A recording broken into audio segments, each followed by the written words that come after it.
Good evening, everyone. Welcome to our special board meeting this evening. If everyone would stand for the pledge, we'll start the meeting. I pledge allegiance to the flag of the United States of America and to the republic for which it stands, one nation under God, indivisible, with liberty and justice for all. Please let it be known that all board members are in attendance, except for Mr. Geller, who will be arriving shortly. So with that, I will turn this over to Mrs. Burns for the introductions.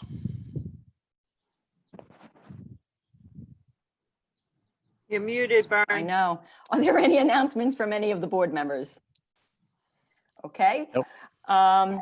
We will go on to the next item of business. At the July reorg meeting, we had provided a list of dates and building sites for the 2020-2021 regular board meetings and planning sessions. May I have a motion for the approval of the dates and building sites as provided in your backup at that time? So moved. Second. All in favor? Aye. Aye. Opposed? Motion carries. That'll allow us to get that posted on the website sooner rather than later, since we need to change the process for people attending the meetings due to the limited number of attendees at any point in time. Thank you. May I have a motion for the approval of the retirement incentive for Teamsters Local 237? So moved. Second. All in favor? Aye. Opposed? Motion carries. May I have a motion for the approval of an MOA with UPSEU as it relates to a retirement incentive? So moved. Second. All in favor? Aye. Aye. Opposed? Motion carries.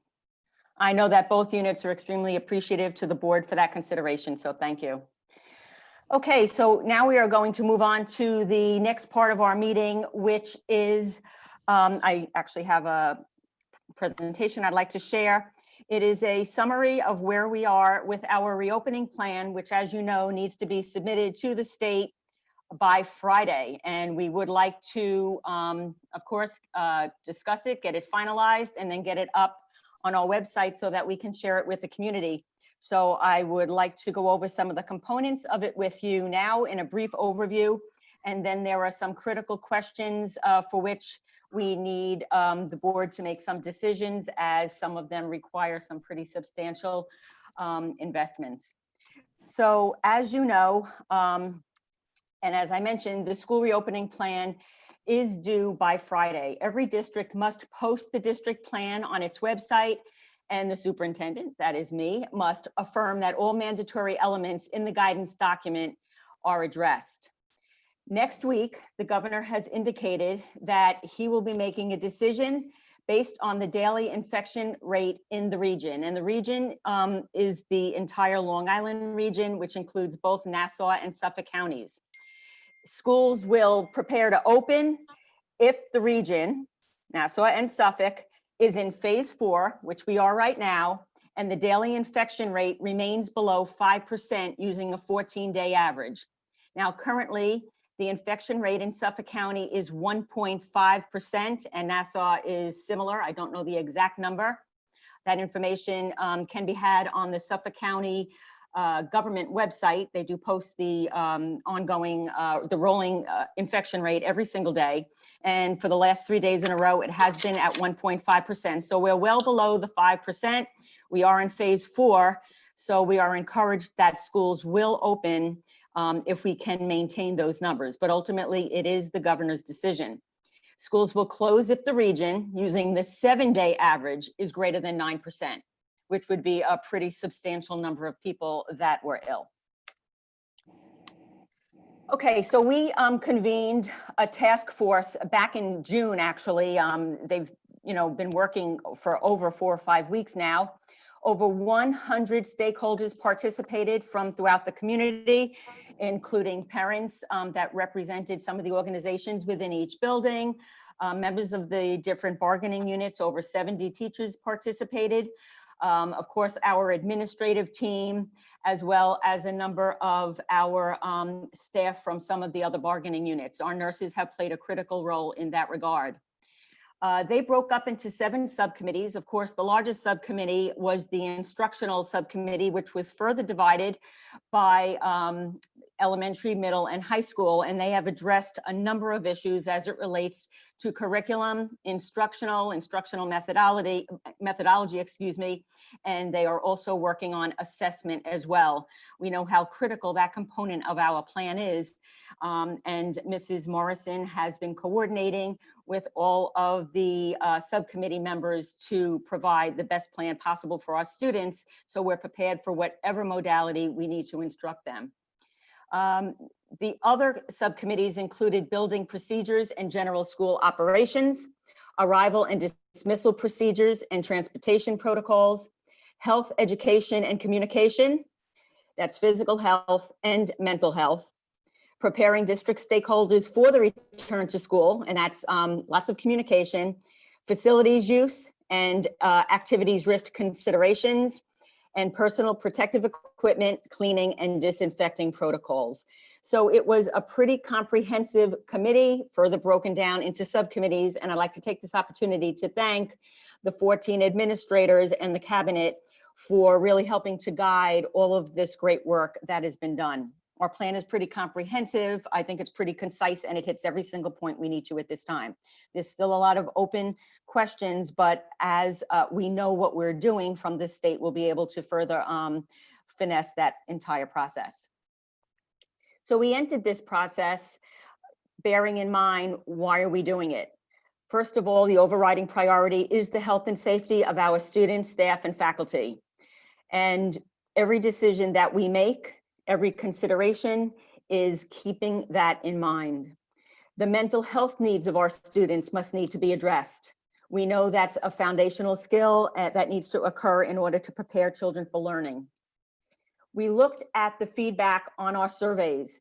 We have almost 400 pages of comments from students, parents, and teachers, which the administrative team is culling through pretty much as we speak, pulling out some of the salient points, making sure that we have an opportunity to respond to those with some specific concerns, and looking at the feedback and thinking, if this is affecting 1 or 2 or 100 or 1,000 people, clearly it's something that we need to be taking into consideration and making sure that people understand that everything we're doing is to ensure the health and safety of our students and staff.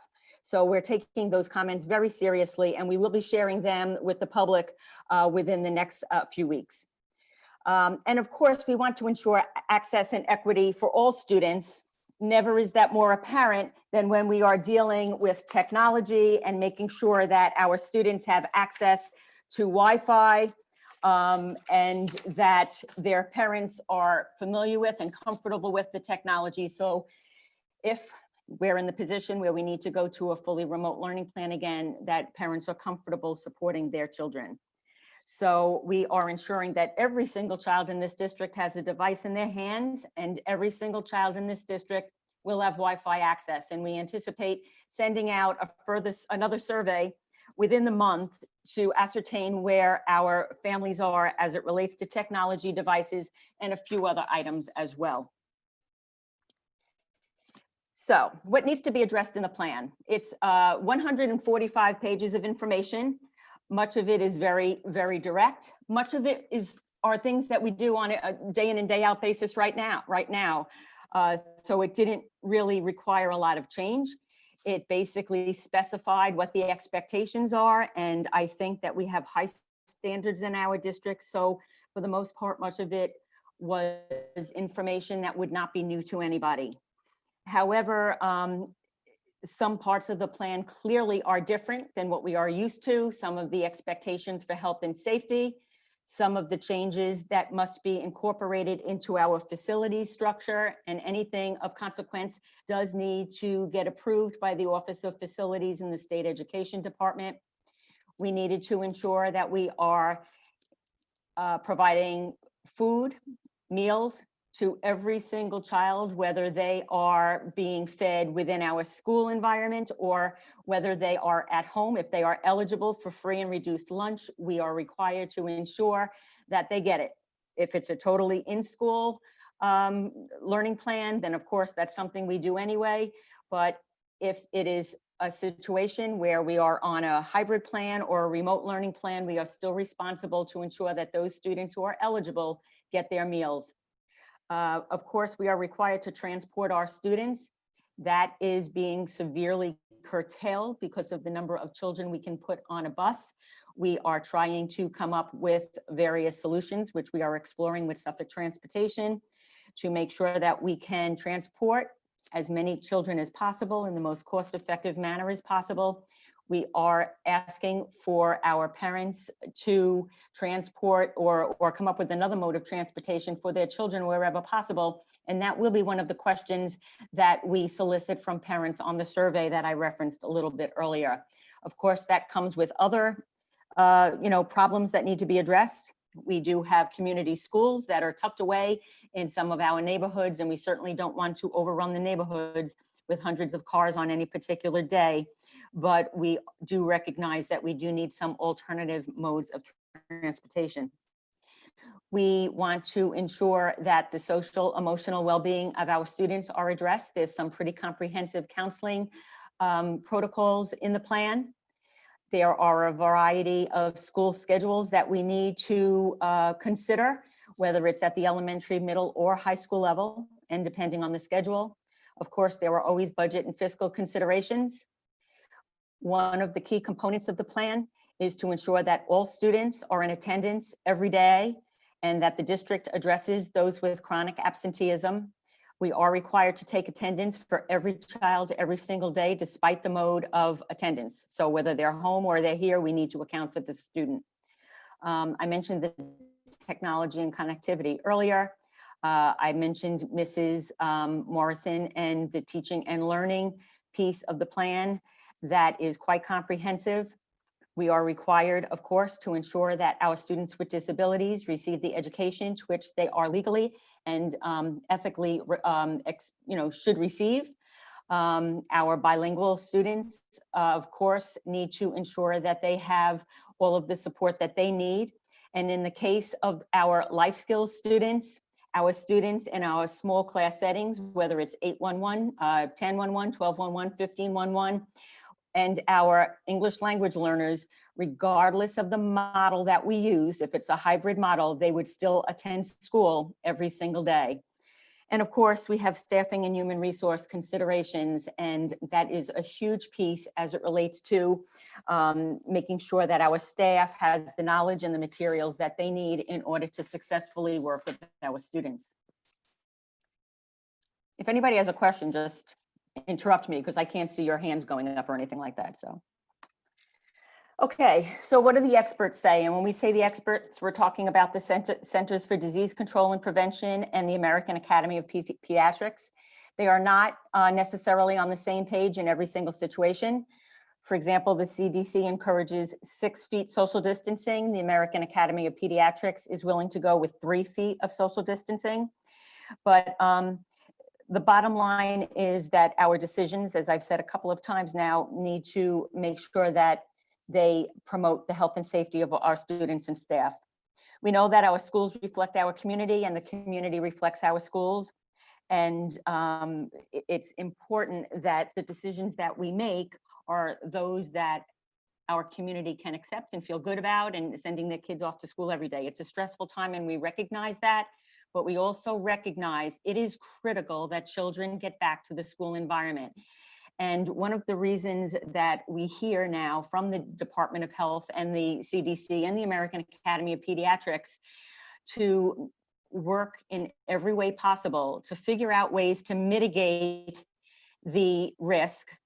We are not going to eliminate the risk. COVID is here, but we need to minimize its effects by taking preventative measures to the best that we can and to respond quickly if and when it intrudes upon the school setting. So we recognize we will not be able to eliminate it completely. Everyone has, their own lives, but we want to mitigate the illness from our school settings and from then being perpetuated out in the community. So we are looking for various options that will help us bring kids back to school and yet recognize that what we do needs to be done from the perspective of minimizing exposure or bringing COVID into our school environment. And our plan reflects steps that we're taking to do exactly that, get the kids back, but mitigate the risk. So the guidance from the SED, State Ed Department and Department of Health, really focuses on health and safety. And we'll be doing a lot of professional development with our students when they return to school as far as good active measures that they can take. We will have a pretty comprehensive program as far as signage goes throughout all of our school facilities. We are working on that right now. In some cases, there will be purchases made. In some cases, we will be doing that in-house. We are required, and this is part of the plan, to do daily health checks. Our staff, those that are working over the summer, already fill out a survey every day before they come into school. We do it through a Google survey form. We're looking for other ways to streamline that whole process. One of which we are looking at is if there is a way to do that through a swipe-in process. We have processes in place whereby we would isolate symptomatic individuals. Doesn't mean someone has COVID, but they may be showing symptoms of COVID, by having a second room in each of our buildings that would be staffed by a health aide. That would be an additional expense. We would need to have to hire an aide for each building, so that symptomatic individuals would be isolated in that room until they could be picked up by a parent or they can get the attention that they need. And we would not be compromising the health and safety of our health offices. We, of course, are looking to maximize our social distancing in a variety of ways throughout the school day, whether it's in the classroom, in the hallways, on the buses, coming into school, leaving from school, lots of different perspectives. And I see a typo there, I apologize. Some of the biggest changes that you will see are our protocols in health and safety, and of course in facilities management as well.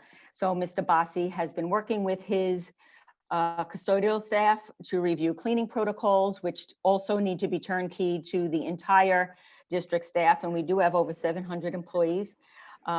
We are looking at our filtration and HVAC systems to ensure that the ventilation meets the expected standards. We are looking at reallocating some of our spaces. And of course, one of the items is that we are required to continue with all kinds of mandatory drills, fire safety, all types of reporting that typically go to the state that were forgiven in the spring season. We are right back on our regular schedule for everything and pretty much on the due times, the due dates. So there is little forgiveness in that regard. I mentioned the attendance earlier. The state expects districts to operate pretty much in the same manner it has operated, as though we were in school for all students all the time. So that's certainly an adjustment for us, but we are working our way through it. I also mentioned earlier we must. Mrs. Burns? Yes. Glad you can hear me. I apologize everyone for being late. Ms. Burns, is there any change in the cleaning products that are recommended and permissible regular? Yeah, so no, not really. We do use the same products that, for example, Good Samaritan Hospital would use to clean. Okay. Yep, so our products need to be approved products by the state education department. They need to be environmentally friendly. But as I mentioned, they are the products that are used by Good Samaritan and other healthcare facilities, so they can do the job. So we have our regular cleaning, and then of course we have our disinfectant products, but we had that on site anyway. for a variety of purposes during a regular school year. So that hasn't changed. Now, the Okay. number of the time frame in which we are cleaning and sanitizing, of course, will be stepped up and has been stepped up. Thank you. I'm sorry, I'm losing you. I said thank you. Oh, I'm sorry. Okay, thanks, Mr. Geller. Okay, so I mentioned that from a nutrition's perspective, we have to meet the requirements related to our food services. We have, Mrs. Pilati has been working with Suffolk Transportation and with our own fleet of buses to ensure regular cleaning and disinfecting. We are in the process of putting a model into place where students will be provided, and parents, pretty specific information about how we are going to be loading the buses, the requirements on the bus, which of course every child will need to wear a face mask. If they don't have one, one will be provided, and we will be encouraging social distancing. If children are riding with siblings, we will encourage the siblings to sit together. We are looking at our transportation runs. I know that we have discussed in the past that the buses in the morning are usually pretty full, but the afternoon buses are usually pretty empty. Many of our students choose to participate in athletics and extracurricular activities.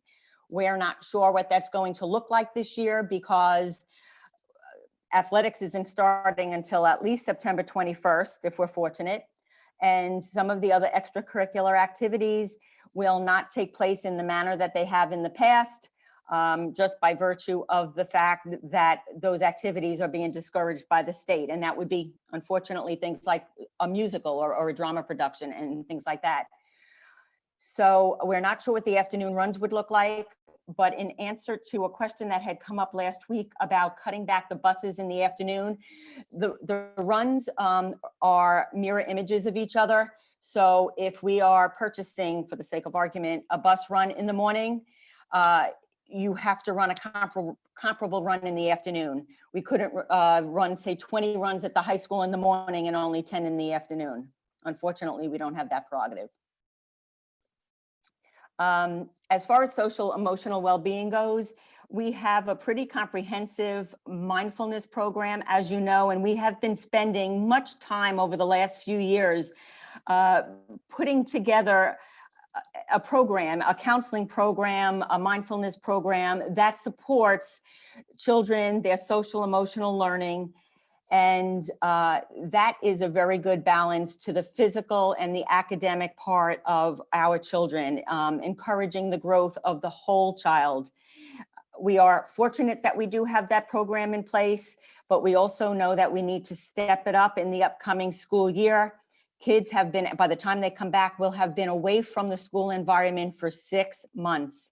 And we know that some of them have suffered trauma, whether it was the loss of a loved one, the fear and anxiety related to COVID. So we have much work to be done in that regard. And that is, the survey results were very instrumental in leading us to the conclusion that we're going to have to take, I think we would have done, I know we would have done it anyway, but some really overt steps to make sure we're communicating with parents and listening to kids to see what their needs are to support their social emotional well-being. So our principals have been working on the school schedules and multiple school schedules, actually, in that regard. We are planning for in-person, remote, and hybrid models of learning. Mrs. Morrison has been meeting often with the principals at each level to make sure that we have plans in place, so we are able to quickly switch between and among them as the need may arise. We are not sure yet whether we need to go to a staggered or alternate schedule. It really depends on some decisions that are made as far as how many children we will be bringing back to the school environment and when. And I would like to recommend that we review the school calendar to build in time at the beginning of the school year, where we were planning one superintendent's conference day and then bring the children back for 2 days of instruction before Labor Day. I am going to recommend that we revisit the school calendar and make all 3 days staff learning days. It will give our teachers and staff an opportunity to get into the buildings, for us to share all of the protocols and requirements. Our teachers are going to be responsible for turnkeying some of them to the students, making sure that the kids understand what their responsibilities are, and they can only do that if they have a full and comprehensive understanding of what the district expects. Mrs. Burns, So we can, yes, okay. So I understand that we have to plan for all 3 types of learning models because we know what the day is going to bring. But I just want to be clear and I guess clarify for people who are watching or listening. Your intention is to bring back who in September? Like, what is the first order of business? so I was going to. Or are you getting to that later? I am. Jumping ahead? Okay, if you're getting to that later, then just do it at Because your. that's a very important question, Mrs. LaRosa. So you're absolutely right to ask. Thank you. Okay, all right, as long as. I we- just have, I'll get through the next 2 slides and then I think we're going to evolve right into that. Thank you. You're welcome. The other thing that I would like to suggest is that when we finally do, look at this calendar again, I would like to suggest that we phase the students in. So for example, if we go to a full implementation for all elementary students, that we don't bring back all students K-5 on the same day, that we bring 1 or 2 or 3 grades back over the course of a period of time, again, so that we can acclimate the students and the staff to what the expectations are to ensure a safe environment. So we can talk about that further. As far as budget and fiscal go, we are fortunate to be in a position of having planned the best way possible to anticipate some of the costs that are arising with this situation. However, I don't think anyone could have realized really how expensive each piece of equipment, all of the PPE is to any district. So we are keeping a running list of where we are with that. Mrs. Pilati has applied for the FEMA grant. You needed to get the application in before they'll even consider reimbursing any costs. We don't know what that looks like right now. Not everything is included in that. We did need to make some technology purchases, although we were in really very good shape in that regard, but in trying to ensure that we have all of the media that we need, to accommodate just about any scenario. We are looking to redeploy some of our other media. For example, we had purchased webcams for our library media centers and some specific classrooms, but we may be looking to redeploy them depending on what we choose to do if we need to go to a hybrid or remote learning model.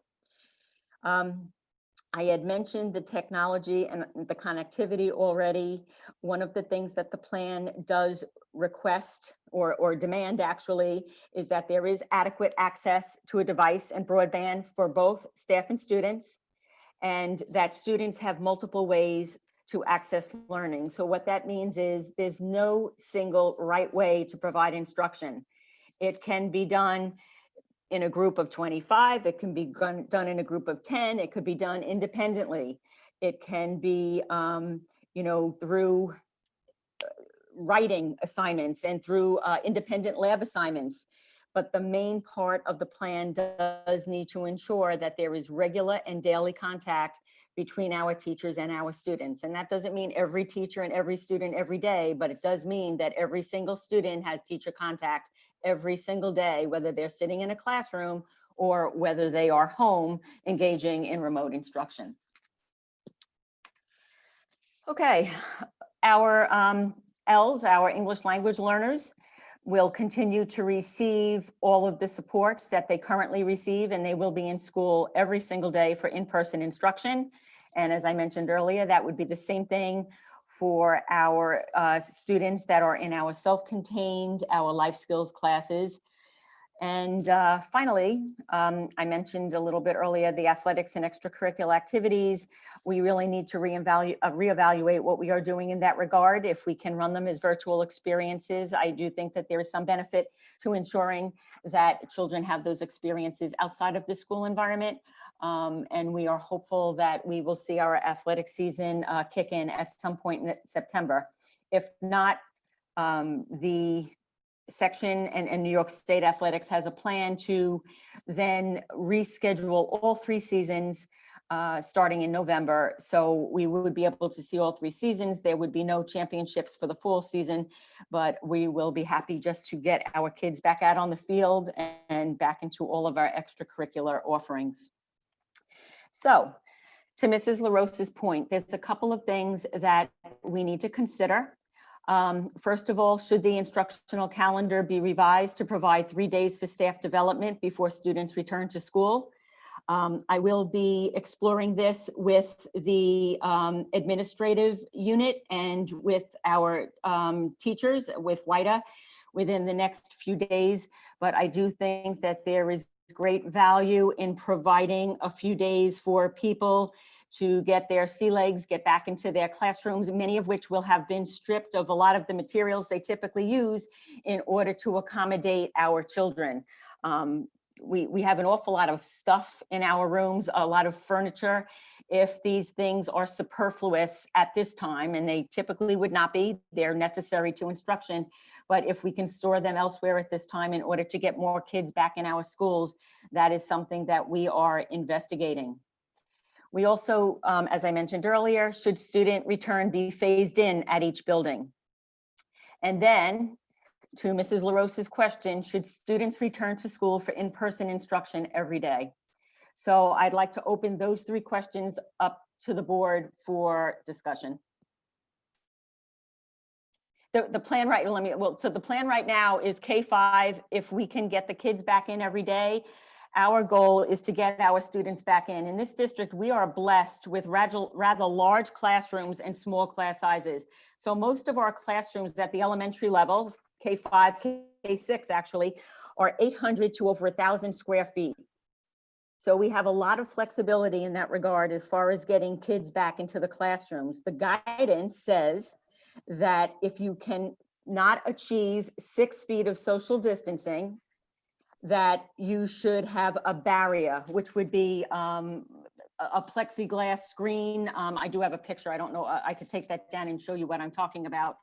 But in every case, everyone is in a mask all day, every day. So I'm going to take this down for a moment so you can see what I'm talking about with the barrier.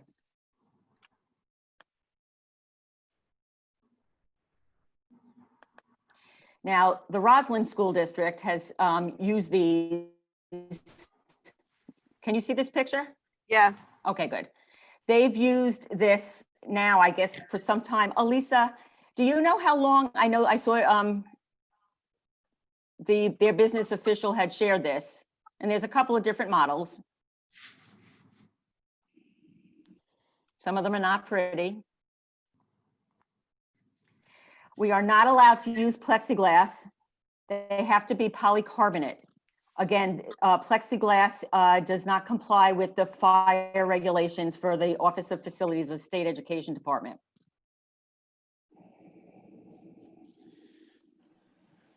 So a couple of questions. Yep. We're first talking about K-6 or we're talking K-8? What are we talking? Right now, we're talking K-6. K-6. Yes. Okay. And in terms of the mask wearing all day, every day, for the 6 hours that students are in the building, Yes. that also pertains to when they're all sitting at their desks 6 feet apart? So if they're 6 feet apart, technically, you do not have to wear the mask. However, throughout the guidance, it is strongly suggesting that the mask is even more important than the 6 feet. Okay. And then, so what's with the polycarbonate then? polycarbonate barrier and a mask at the same time? So here's the And problem. 6 feet, and 6 feet? No, no, no, it's a barrier or 6 feet.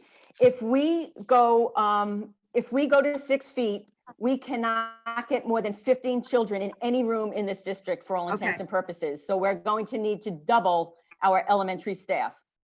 High school too, but that's a different animal because we're talking about an AB day anyway. But Okay. that's what we're talking about at elementary world. So the other night, when I don't know what meeting it was, but we were discussing some of the buildings and some of the class sizes that would need to be reduced regardless of that 15 number. Right. You gave us the number of adding 8 teachers classrooms to bring down those numbers of 24 and 25. I had Yes. some math on that. Did we get that? Yeah, so it would be, I think 7 teachers is what it turned out to be. Elisa, I know you worked on that today. Thank you. Yes, 7 teachers would be approximately 550,000, maybe a little less. I originally did the estimate at 9 teachers, but if it's only 7, I just want to make sure. Now, what are those teachers for? Is that to get the K through 6 back socially distant? Well, that would be to bring the class sizes down to 23 or less. Okay. Because at 5 feet, we could put 23 in a room. Okay. And we have the room space? At 5, every child 5 feet apart, yes. Our classrooms are pretty large No, for the no, most part. do we have the available rooms? Correct, that's what I mean. Not Thank you, in Steve. every building. We do in, one building would be short space. Now, the other consideration is that currently in 2012, those of you that were around may recall that we took many spaces throughout the district and made them classrooms for our service providers. And some of them were book rooms and other rooms without windows. I cannot, they don't have the types of ventilation systems that I think are warranted in this setting to put teachers back into those settings. I have asked our principals to look to ensure that every single teacher is in a room with a window. There are some exceptions in some rooms throughout the district. Of course, you know, some of our computer labs, but they do have ventilated air, an air conditioning system that we are increasing, you know, the caliber of the system that we have by swapping out the filters that are on the roofs. There's a couple of classrooms, interior classrooms at Udall in the same situation. But for the most part, we're looking to ensure that every single teacher has at least one window in their classroom. Okay, Not all so the rooms have screens, but we've done without them for some time. So we just have to Yeah, continue to live with that. the room, you have to have windows in classrooms. There's no I agree. rooms, no classrooms. Yep, But agreed. Back to adding these 7 teachers. Is this our first consideration? Is this on the table? You recommended we add 7 teachers to bring class sizes down? Is that what the recommendation is to the No, administration? my recommendation is to purchase the barriers because that's going to cost us less than $100,000. Are the barriers available? Do we know? Every day I get an email from somebody, you know, some of them, Mr. McCann, are not, they're very, very flimsy and I'm a little bit concerned about the quality. But you're right from the perspective that everybody's out there right now looking for them. Based on the number of the feedback that Mr. Bossi's been getting, we do believe that we would be able to get them in here and get them in here on time. Mrs. Burns, what's the largest class size we currently have at the elementary school level? Grade, and what grade is that? In Beach Street, we have 6th grade classes running at 26 and 27. And at Manitouk, we have 5th grade at 26. I'm pretty uncomfortable with those numbers under these conditions. I think that those numbers need to come down to 23, 24. I can't go with that high number. And So, bear in Ms. mind, even at Burns- 23, we're talking about 5 feet. So no matter what, we have to buy the barriers, no matter what, for every single one of those classrooms. I didn't get a good look at those barriers. Did they attach to the existing desks we have? Will the kids be able to knock them over at all? Yeah, that's one of the considerations. We are concerned about that. Some of them hook onto the front with little metal clamps. Others just sit on top, and that's what we're worried about. We don't want them to be flimsy in that regard, that they could simply just sneeze and they blow over. That picture looked like it was Velcro. There'll be no sneezing. Nobody's getting a cold this year. We're all wearing masks. From your lips. There's no colds, there's no. Okay, so Mrs. Burns, let's go back to the mask and barrier question. Yes. So if they have the barrier, they're still recommending the mask? If we are under 6 feet, which we are going to be in every single one of our elementary classrooms, then we have to use the barriers. Right, but do they need them? But if you got the barrier, do they need the mask also? Yes, that's the recommendation, yes. Okay. And how many buildings do we not have? So we need seven additional teachers. How many classrooms do we have available? 6. So do we need the 7 teachers and the barriers to Yes. accomplish? Okay, we need both to accomplish this. Yeah. So the only classes that probably wouldn't need the barriers are the ones we're putting the extra teachers in. Okay. So, anything under then, I think, Dawn, what was it? I'm sorry, Mrs. Morrison, 20? Yes, We were at 6 feet with the 20 in some of the bigger rooms? correct. Yeah, but for the most part, we would need the barriers everywhere else. Because if we go to 6 feet, it's 6 feet or a barrier. If we go to 6 feet, we either have to go to an A-B schedule for our elementary students, or we have to double the number of elementary teachers, literally double. So it sounds like the barriers should probably be the first thing we look at to get on order now to make sure we have them for September. Is there a chance that the governor changes that 6 feet to the 3 feet from the other American pediatrics? Is there a chance of that? You know, Mr. Antonello, I'd like to say yes, but I don't know. He's very unpredictable. Right. Yeah, and that would really help us. I would be surprised if he did that. So in Yeah, order- I'm wondering what's going to happen when he realizes the implication of the 6 feet. That's coming from the Department of Health, though, because they are recommending 6 feet wherever possible. And of course, they say if you're within 6 feet, less than 6 feet, then you have to wear a mask. But for the school setting, because of the manner of the nature of the beast, the nature of the business, they're recommending a mask for everyone at all times with built-in breaks, of course, because none of us can live in that mask all day long. I think we all recognize that. But either way, the mask is required for all. And that's obviously just classroom. We still have to maintain the 6 feet when in the hallways as well. Oh, yes, yes, absolutely. And we're working on signage and traffic patterns and things like that for that purpose, yes. And the cafeteria is another challenge. You know, one of the principals suggested putting desks in there because we can get more students in there if we have desks. The other challenge is our kindergarten classrooms.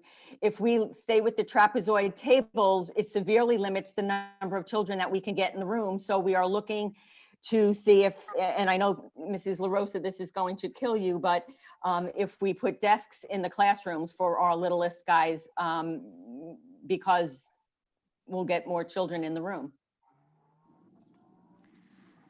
Yeah, I mean, you know, That's a cost of about $35,000.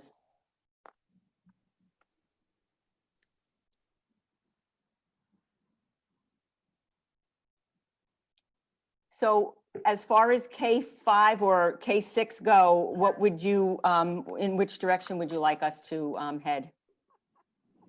We'll start moving on the barriers. So, I mean, I advocate to bring K6 back 5 days, but I also, you know, need to see that the class sizes are going to be brought down at the same time. So we have a less dense situation in the classroom. So in those sections, in those 7 sections, the 6th grade at Beach would go down to 22 children in a section. Mhm. But we still have, 24 in a section at Udall, and other, other buildings as well. I have those, I can send them to you in the morning, so you can see where we are currently and with the added sections, what that looks like for class sizes. But we're still always going, we still have buildings with sections, running at 23 and 24. Well, I think under the circumstances, 2024 is a lot more palatable than 26 or 27. So I'm going to agree with Mrs. LaRosa Okay, on the rare occasion that I will vote to spend the extra money. But, Oh my God, he's gonna open up the wallet. I It's am in down, agreement. Everybody. okay, so your, Thank your recommendation is that we add 1 section to 5th grade at Manatuck, 1 section to 6th grade at Beach Street. And the only other building that has over 24 is 5th grade at Paul J. Ballou. There are 25 in each of the 3 sections. That and also the barriers and the If you desks, add- right? If you Yes. add one more section there, then you can bring that number down. But does that include the desks for the kindergarten classes? No, not yet. No, we'll add them in. Okay. So it looks like the barriers are about 88,000, the desks 32,000. Do we have that, Elisa, do we have that money in the budget for that? I mean, I know, We'll make it work. okay. Yeah, Is everybody in agreement? yes. Yes. So I'm adding yes. 3 sections to the elementary level, right? Now, I'm not going to recommend what I'm about to say, but I feel an obligation to share this with you. We have 3 math intervention specialists that are elementary certified. That would be at no cost to the district. We are coming off of a spring where our children have missed 6 months of education. Now, I shouldn't say that, and I stand corrected. They didn't miss 6 months of education, but they missed 6 months of traditional education, and there are more needs than just the academic needs. I really feel that we should leave those 3 intervention specialists in place and hire 3 teachers at the current time. Agreed. Okay, thank you. Agreed. Okay, thank you. Fine. Because that's one area I think we're going to need the support, and that's really important. No, most definitely. We can't move backwards here.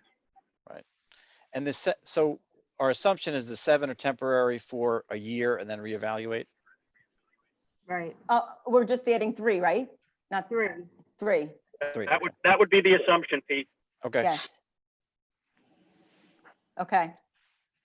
Fair enough. Thank you.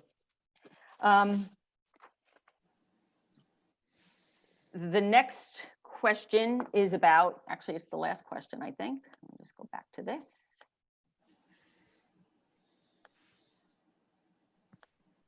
I don't think we spoke about the superintendent's conference days.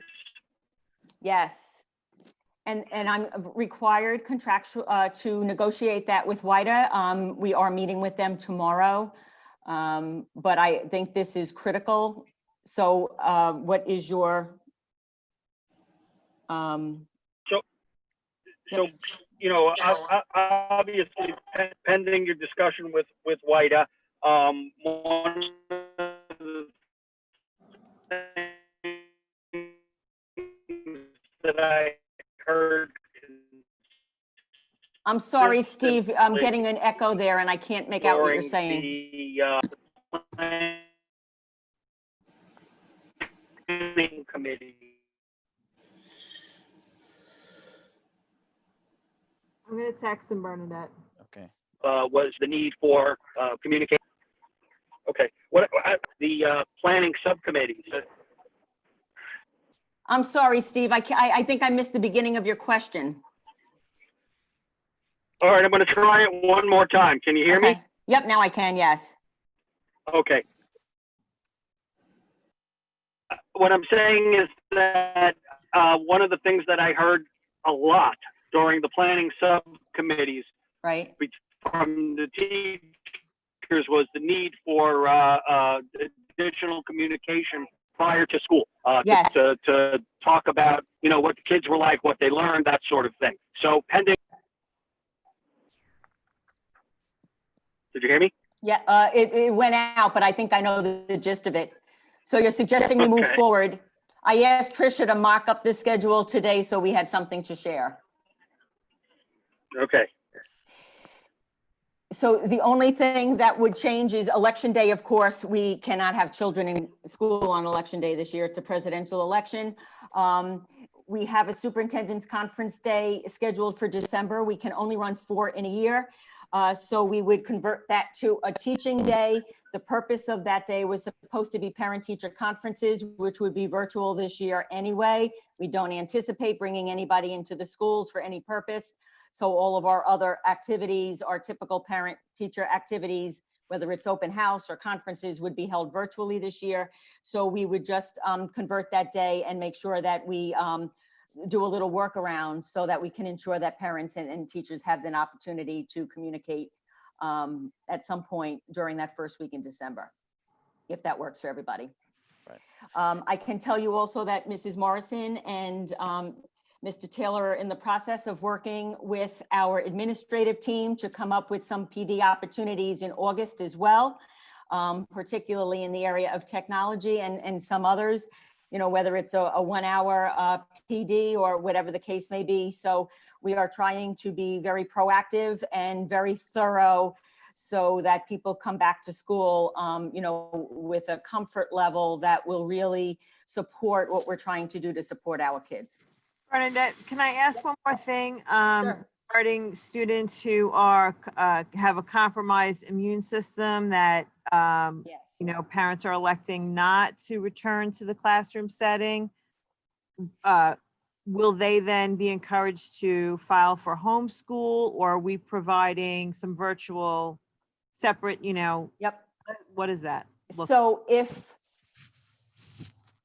certainly parents have the right to homeschool their children, and if that is the choice that they wish to make, they need to file an IHIP, which is an individual home instruction plan with the Office of Curriculum and Instruction. The due date is August 1st, but we will provide some flexibility. We're in the process of, we'll be getting some information out to parents so that they do know they have that opportunity. If they choose to go that route, home instruction, then the parent is responsible for the instruction. The school has no responsibility other than to ensure that the child is getting an education that would be comparable to what they would be getting in school. We do not provide, you know, any type of instruction if that's the option a parent chooses. However, if we have a child who is medically compromised and cannot be in the school setting because it would create a problem or a vulnerability to that child, then just like any other child in any other year who may be in a compromised medical situation, we would provide what's called homebound instruction. And our homebound students are eligible to receive 10 or 12 hours of one-to-one instruction every week, depending on whether they are an elementary or a secondary student. Would that be virtual instruction? It could be virtual or it could be one-to-one if it's homebound. Okay, so the remote learning, they'll come back to school. The remote learning essentially is removed for the time being because we're back in school. However, parents can choose to do homeschooling on their own, filing an IHIP and following home curriculum, right? Correct. And you're going to extend the date by which they can file for that. We'll encourage them to get it in as soon as possible. That's a state date, but we recognize that these are obviously. I mean, there may be parents who want to do that, and that may also bring our density down. Yes. I don't know. In your survey that you got back, was that a question you asked in that survey or no? No, we did not. And in the comments, the vast majority of comments, and those that I received personally, a number of people reached out to me personally via email. I received, in all of the comments we got, I received one email that said, I don't want to send my child back to school. Most people want to send their children back to school. Okay, all right. Right, so you got the homeschooling option. Yes. You'd have for compromise, there's an accommodation to have Homebound instruction Homebound is instruction, the but there's no, technical term. there's no full remote learning option. No, Okay. no. At least the options cover the kids. Yes. I know New York City has some other options out there, but they have a different situation than we do in that regard. And actually, there are some districts on Long Island for which COVID is a looming threat every single day of the week. And they are exploring those options as well, because that's what the most recent CDC guidance says, is that each local entity should look at what the rate is in their community and make decisions based on that as well. And we do know that some of the surrounding communities continue to struggle with the COVID rate daily. Okay. And just a clarity question on the instructional calendar for the 3 staff development days. So are we just converting an instructional day to a staff development day? Is that 2 instructional days. Currently, we only built 3 PD days, superintendent's conference days into the calendar. I'm recommending that we go with 4 so we can get 3 solid days in to do the training and to get teachers back into their classrooms to be able to collaborate together, you know, the whole thing. makes sense? Bernadette, what were the which elementary school we're adding the 3 sections to? I lost it. One in Manitowoc, one in Belleau, and one in Beach Street. Okay.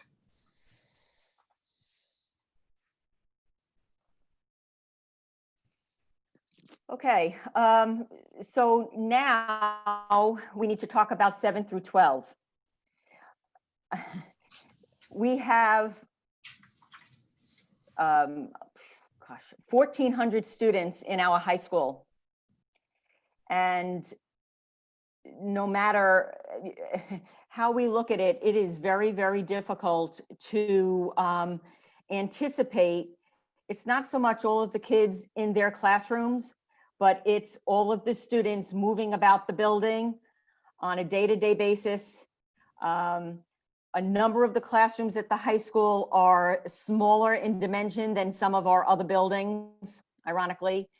Dr. Bridgman is taking a really close look at moving around some of the classes. So, you know, perhaps currently we might have an entire hallway of English teachers, but that might not necessarily serve us well when you have, you know, sections that vary in size, sometimes from 15 to 30. I mean, we try to make it as equitable as possible. It doesn't always work. So we are in the process of investigating that. I think that we are really looking at an A-B schedule right now for 9 through 12. Perhaps we can slowly ease our way back to getting everybody back, or maybe one or more of the grade levels back every single day. But that has been a little bit more of a challenge. I am going to ask Mrs. Morrison. She has done yeoman's work with that committee to talk a little bit about that, so you have a better sense of some of the challenges we're facing at the high school and then also in the 7th and 8th grade level. But if you are so inclined, I think if we were to buy the barriers for 7th and 8th grade as well, I think we might be okay there. That would work. Dawn? So I would just like to start off by thanking the Instructional Planning Committee. All of the feedback and recommendations and perspectives provided by the teachers have given me a good foundation to work off of here as we go through this process. It is seeming that for the secondary level, an A-B schedule every other day would be what would work best. We are looking to see the possibility of when students are in school A day and B students are home, that B students could possibly be in the classroom via a webcam on the teacher's computer. So it's something that we are looking into, because we would like to provide as much opportunity for our students to be part of the instructional environment as possible. Okay. So I want to speak to that. It sounds feasible to be able to teach a classroom at the same time teaching kids online, but it's going to be very hard to do. We weren't trained for that kind of teaching. To try to keep the kids in classroom in a regular process at the same time trying to connect with kids online, that's going to be really, really hard to do. One group is going to lose out, the kids online or the kids in the classroom. In that kind of setup. It would certainly be a challenge. It is something, again, that we're just looking into. We recognize that it would be a challenge we're trying to weigh out right now. You know, the risks and rewards with having students only in for instructional purposes every other day and then home on the off day working independently, or still being able to be tuned into the classroom in some regard to at least hear what's going on. So yes, we recognize there would be challenges. Mrs. Morrison?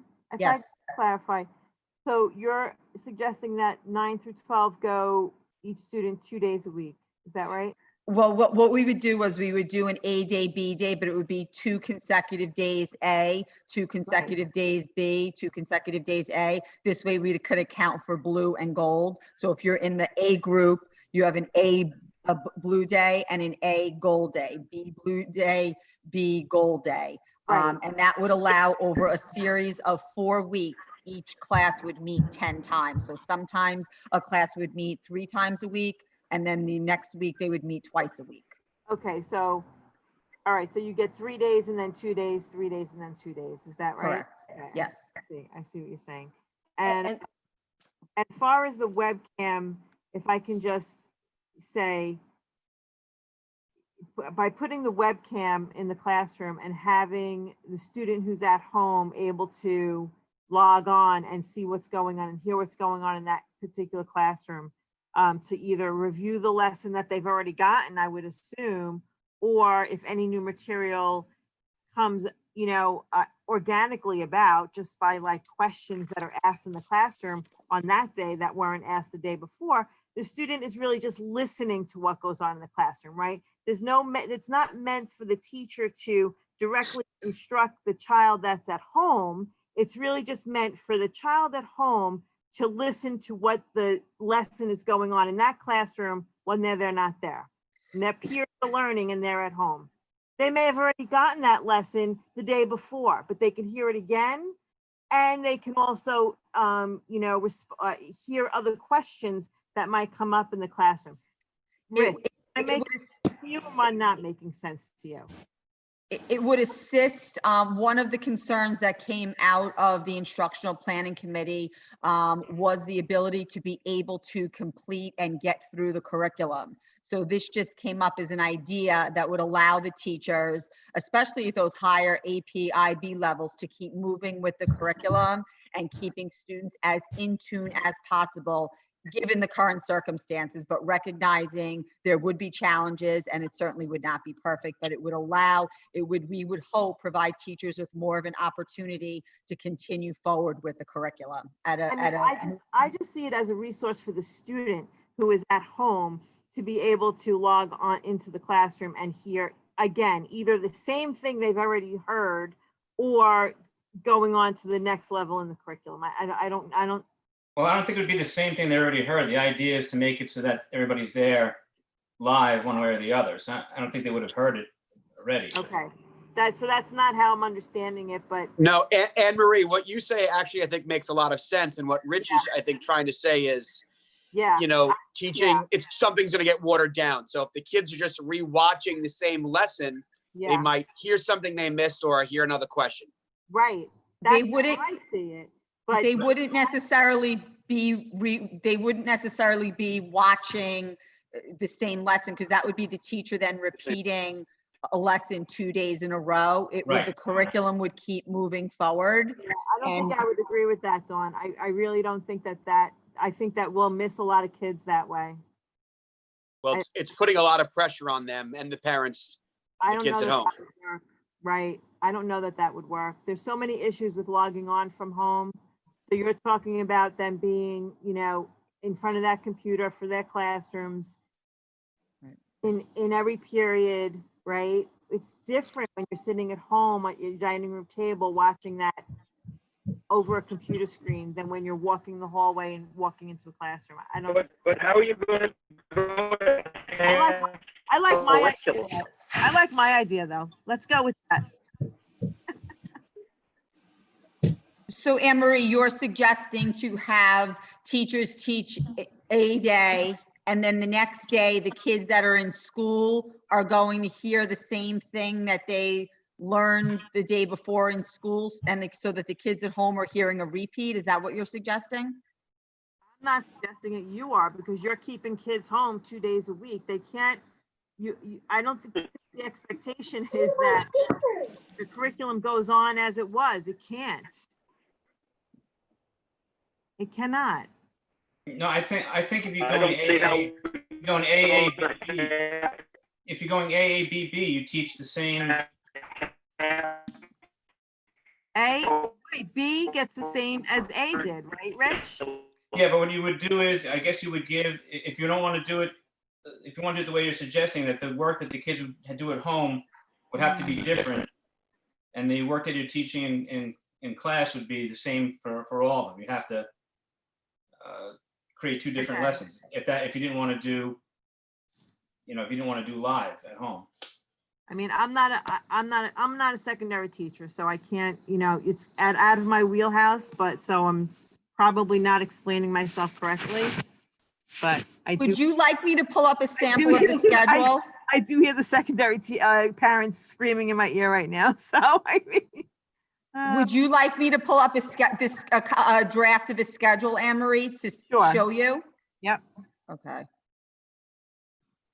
Are you Am I a co-host, Mrs. Morrison? I am not. Am I able to share my screen, Mr. Taylor? I can make you a co-host. Give me 1 second. One question while we're getting this up. So, you think there'll be any issues if with grades 6, 7, and 8, if 7 and 8 are doing something different than 6? If 7 and 8 were doing something different than 6? Yeah. So that's the idea, right? I mean, So I think I'm going to recommend that we purchase the barriers for 7th and 8th grades as well, and then we'll have to work it out through the scheduling process to ensure that the class sizes are within the framework that we've established here.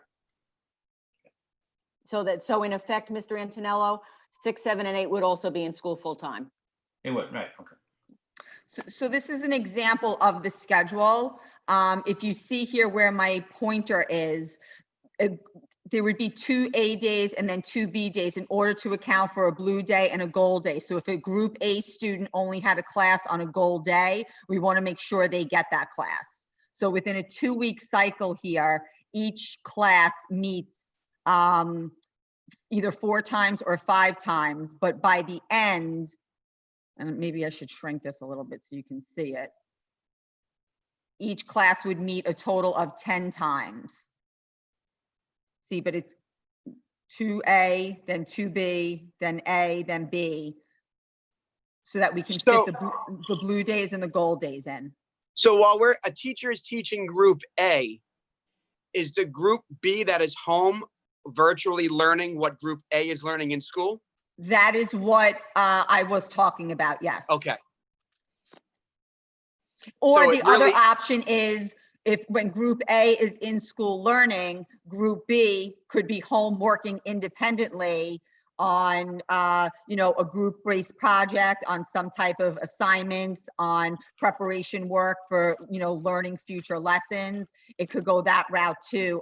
We were just trying to come up with ways to accommodate being able to get through the curriculum, because that was a concern at the secondary level. Right, obviously, we can't cut curriculum in half, and Right. as of right now, we're assuming we have AP exams and Regencies as well. Correct. But that's what I was saying. The way to do it is if you have 4 lessons in a particular week, lessons 1, 2, 3, 4, you teach lesson 1 to A, lesson 2 to A, lesson 3 to B, lesson 4 to B, and then you would have to flip flop. So lesson 3 and 4, would be on for day A's for people at home, and then 1, 2 would be on the day B's for the first group at home. So you'd have to flip like that. Does that make sense? I'm staying quiet on that one, Rich. I'm sorry. I'm better at 8:40 in the morning than 8:40 at night. There are a multitude of different options that we could certainly pick from. This was just one of the ideas that we felt might be able to accommodate advancing through the curriculum and keeping students engaged, whether they are in school or at home. So, I mean, again, I'm a little bit, I have to study it a little bit more. But for me, when you present it this way, I think you have to have the webcam in the classroom. You can't get away from it. If you're going to plow through the curriculum, then you have to let those kids at home be able to hear it and see it as well. Even if it's not webcams, do they have programs such as like what's called a Schoology, where you could copy what's on the smart board onto the computer screen at home? We were going with the idea of a webcam so that we didn't overrun our computer infrastructure. If we go with the webcam, it could be attached to the computer screen and it will be going through our hardwired computers through Google Classroom. And obviously everything hardwired is better off. Right. I know it sounds, but there are other problems with that. I just know a teacher is not going to be able to run their classroom the regular way they do if they know they're being filmed at home. Or Oh, they're being, 100% agree. with everything, with discipline, with just about everything. It won't be the same. I don't think it'll quite work for the kids that are there, or the kids that are home 100%. No, it opens up a can of worms, and you just, when students are home with parents and families, you don't know who's listening and what they're listening to and interpretations. So I do know that Mrs. Morrison is going to be reconvening her committees within the next week or two, Mrs. Morrison? Yes, I have a meeting scheduled for next Wednesday. So I'm sure that's something we'll explore and then, see what we can do to really enhance the schedule as it is right now, so that everybody is comfortable in this teaching and learning environment. So the AB schedule at the 9 through 12 level, we need the barriers for that all just to achieve AB, or is that to achieve No. full back? That would be full back. Barriers at the high school level, okay. And are there barriers for the teaching staff too, or is it just the barriers for the students that we need to purchase for the district? We were just contemplating the students because Okay. that would separate them from the teachers. Right, okay. So if we did barriers for the high school, we could potentially do full-time? Once the schedule is done and we look at the room assignments, I think that is something that we might want to explore from the perspective of maybe we talked about a phased restart. So perhaps if we can phase the start with the hybrid model and then phase the grades in, depending on how many barriers we can get our hands on and what those class sizes look like in those various sections. Okay.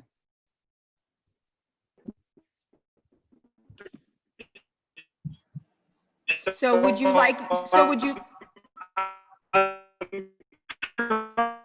I'm moving the car to try to get better, hear me better, but the other issue with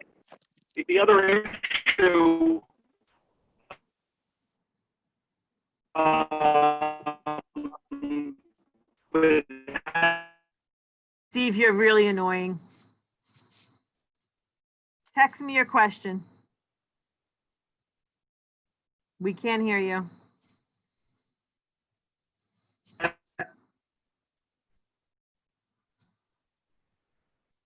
so you would like for me to explore other options rather than the in webcam? between periods. I can't, Sorry. I'm driving. Okay, continue. Okay. So you would like for me to explore other options rather than having students both in class and in the classroom via remote learning? I would. Okay. Yeah, definitely. Yeah, I agree with Rich. I think it would be better off. Makes sense. A lot better off. I have no problem exploring other options, but we have to teach the full curriculum. Half curriculum is not going to cut it. Well, it wouldn't be half. I think we have to compromise on that. I think we have to recognize also that we're in a pretty significant learning curve for our students because there is work to be caught up from last year. Just some very, very fundamental work that would have been wrapped up at the end of the school year in preparation for the current school year. So clearly that's entailing taking a really close look at our curriculum. We can't start in the same place we may have in any other year. So that is going to be a very important part of our reintroduction to the classroom environment for our students. Right. And this, And not that we're gonna put curriculum secondary, we're not, I understand that, but the social, emotional health and well-being of the kids that have been home for all this time, we have to address that first. And so there has to be a compromise on the curriculum pieces of it. It just Mrs. LaRosa, one idea that did come out of the too instructional much planning. pressure. Go ahead. One idea that did come out of the instructional planning committee was to have some type of transitional schedule for the first week or so of the school year, which would focus on relationship building, team building, teachers and students getting to know one another without going directly into that curriculum. So that was something that was suggested by the teachers, which we are very inclined to put into practice. Just for Steve and Anne-Marie, I know it sounds quite plausible to do a webcam. I mean, we're all online now. Colleges do it, but the for adults, it's a lot different than kids. If we weren't dealing with kids here, I mean, it was all adults, or we were teaching college, I'd say fine. But Right. the big difference is kids. That's the difference. They don't have the same maturity level to deal with these things, and they do other things that adults don't do. So that's Right, the I just don't understand. It's not clear to me what the alternative teaching methodology is going to be if not using, a device to zoom into the classroom and be part of that learning process. What do they do at home on their own to learn what's being taught in the classroom? They do it the same way we did it in March and April. So they have Which was horrible. Come on. You It have was some, horrible. some- Don't tell me we're going to do what we did in March and April. it's the same thing as homework. You have some things designed for home, and you have some things designed for the classroom. It's the same Okay. thing. Okay. you know, Okay. unfortunately, Sure. It was great. we can debate this all day, and until the governor and the state ed department makes a decision about our end of the year responsibilities in terms of regencies and AP exams, I mean, we can't make any true decision until we know what the end game will be. So it would be nice if Mr. Well, Cuomo could. we're not teaching to a test, right? So that really does. We're not teaching to a test. Well, you're not teaching to a test, but if you're a No, student, we're not. you're a teacher who you have to worry about AP exams on the first day. To your point, you're spot on. We need to worry about the social emotional well-being of our kids who have been out of school for 5 months. And they ask them to come in on the first day, say, we got to start worrying about our AP exams. It's a tough ball to swallow there. So I happened to be on a call with superintendents across the state last week. Our then interim commissioner was on the call with her entire SED team. This exact point came up about the end of year assessments, regardless of the fact that we put SEL first. We're teaching to skills. We should not be teaching to a test. It's not going to change a culture that has been ingrained in our society for a long time. And I think that we may see some relief in that regard, because people recognize that this is a whole different situation we're entering this year. So I am confident that, I don't know that that will come from the governor, but that certainly needs to come from the SED and the college board and all of the other powers that be. Children and their families will always make decisions about the kinds of courses that they wish in which to engage, whether it's SUPA or IB or AP or whatever the case may be, or any of the offerings that we provide. But, I think there's going to be some change this year. People are being very proactive in that regard. So I'm confident in that respect. Okay, any other question about the schedules? And for those that are watching online this evening, I know that there are many questions in the chat. We will be pulling together all of your questions on a frequently asked question document, and we'll be posting that on the district website so that we can respond to. There's a common thread about a lot of the questions, and that way we'll be able to respond to everyone, because for all of you that have them here, I'm sure there's plenty of other people out there that are sharing similar concerns. Okay, so another item that came up as far as equipment goes, there were some standalone hand washing devices. We have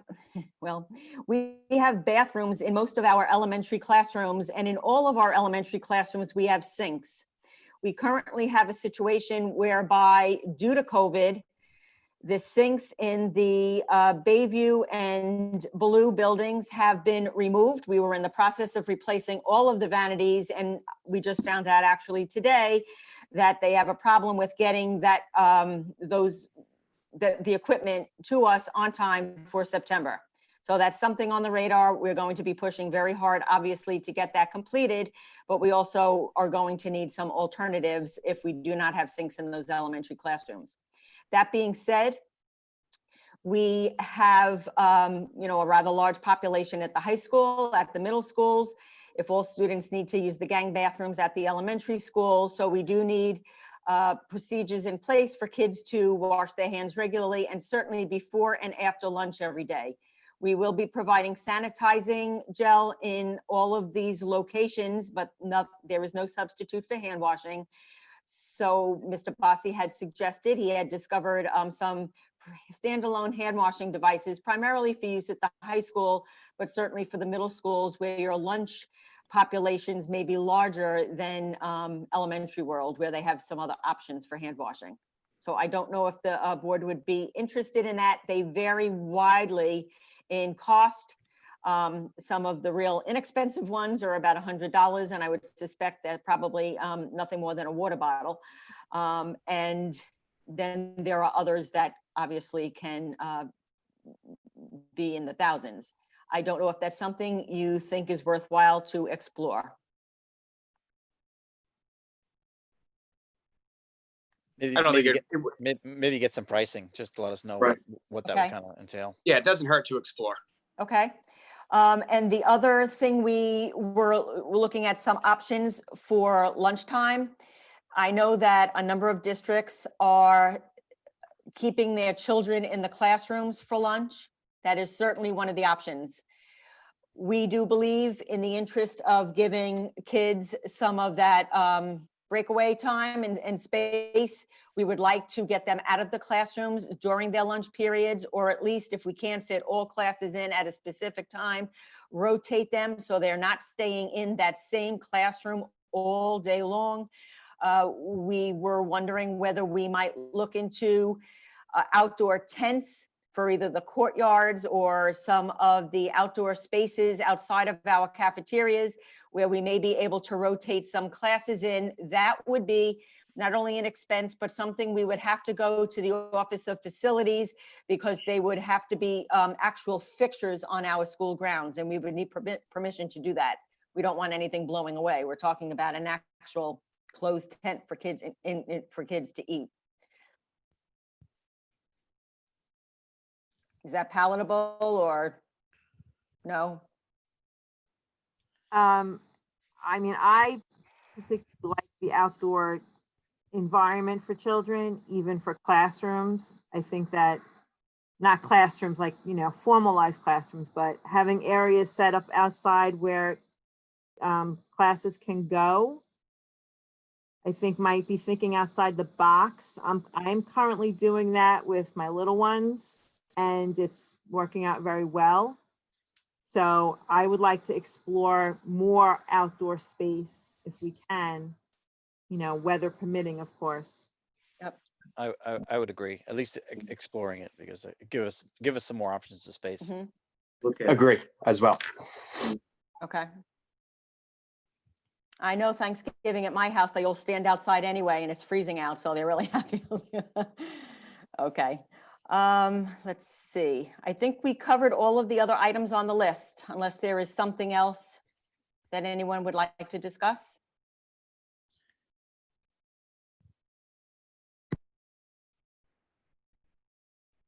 No, so, I mean, Okay. I just like to say thanks to Mrs. Burns, Mrs. Morris, and the whole group that put these plans together. And I know I've been kind of following the chat online too. And I know there are a lot of questions that are unanswered, but I think you guys have at least set the course to submit it to the state. And of course, as we know, as you said, we're all subject to what the state education department and Cuomo has to come. But I think at least it gives us options that all of us would agree, get kids back to school, as many kids as we can get back to school as soon as possible in a safe manner. So the plan, the plan looks good to start with. We have questions to be answered, but just great job in getting us to this point Bernadette? here. I'm sorry, Pete. Oh, go ahead. I just wanted to jump in with that same, you know, your line of thought here, just to bring it all together. Your plan calls pre-K through 8th grade back in classes 5 full days. And Yes, then hybrid for the high school. And we're still working out what the teaching model is going to look like in high school. correct. Okay. So pre-K is included in this. You're gonna move forward with the pre-K classes? Yes. Okay. Can you guys hear me better now? You're not gonna do desks for pre-K, right? And you're not going to do masks for pre-K, right?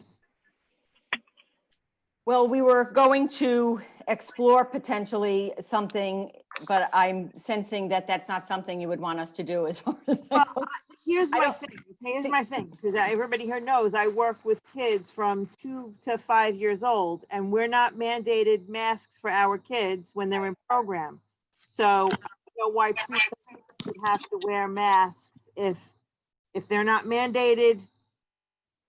For what I'm doing, which is pre-K, why would they be mandated in pre-K in the public school? Mhm. Can you As long maybe, as we can socially distance, Anne Marie, we need to be 6 feet. well, yes, right. That's our challenge. Because the way our classes is set up right now with the tables, I don't know that we can achieve that for our little guys. So we're still looking at that. Okay. Okay, so I understand you can, I've got a couple of texts that I can be heard better now. So I do just want to add a little bit on to what Mr. McCann was saying.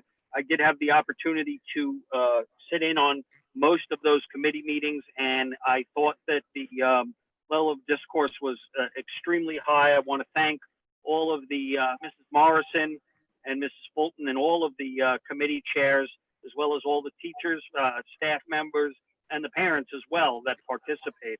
But there was a lot of tremendous work done, and it shows in what Mrs. Burns, you and Mrs. Morrison have been able to put together tonight. So thank you very much to everyone. It's been, I think we've all learned a lot through this whole process. I can't say every moment was pleasant, but I'd like to have everybody back full time.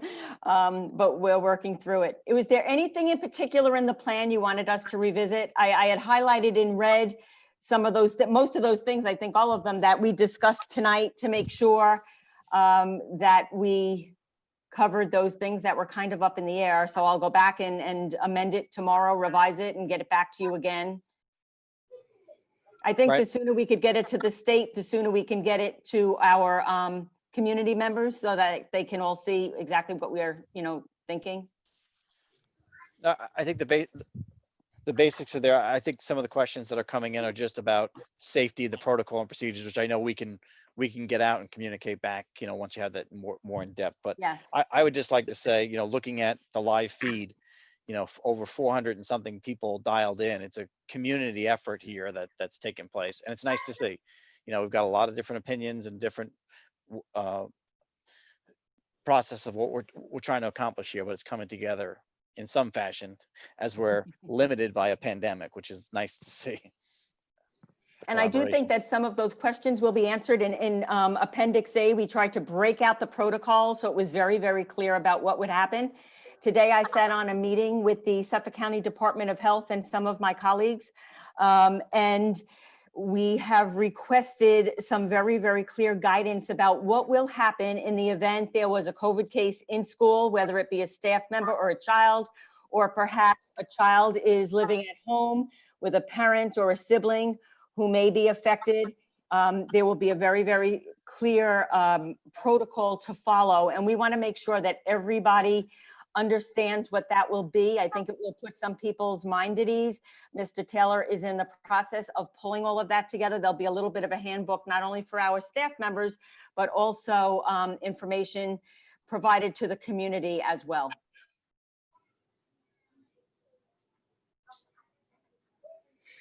We're living through history. What can I say? Okay. That's good. That's all we have. Great. All right. If nobody has any other questions or comments, thank you everybody for joining us. We will Mrs. Burns and Mrs. Morrison will be, I guess, revisiting some of that, and we'll be finalizing the plans and sharing it with the community as soon as we can, as well as, of course, the state. So thank you all very much for joining us. Thank you. Thank you. Thank Good you. night. All right, thanks, everybody. Good night. Thank you. Good night. Night. Stay safe and be well.